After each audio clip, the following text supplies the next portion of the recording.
creating a lot of content these days, video content.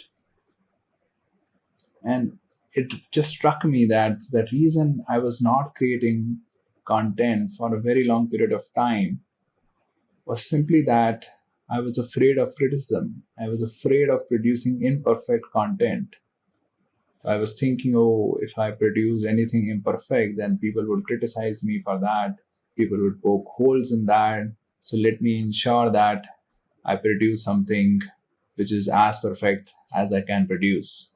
As a result, I was not producing anything because I was just so focused on getting everything right. And every time I would try to produce, there would be something that would go off, and then I would just not produce it at all.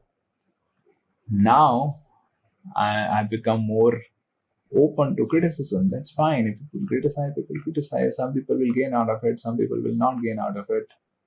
That's fine. And the reason I have become comfortable with potential criticism, right?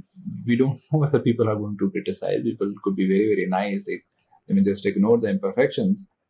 But the reason I have become comfortable with potential criticism is just that there is a lot of self acceptance now. I don't know whether I should call it a lot of self acceptance, but there is more self acceptance now than I had earlier. So, since there is more self acceptance, there is a self acceptance there. So, even if people criticize me, I'll be fine. Okay, that's fine. Earlier, I would not be fine because when people would criticize me, I would criticize myself. When people would reject me, I would reject myself. And that used to be very painful. That's very painful. Self rejection is very painful. Now, since I'm fine with people's criticism because I have self acceptance, I can produce a lot of imperfect content.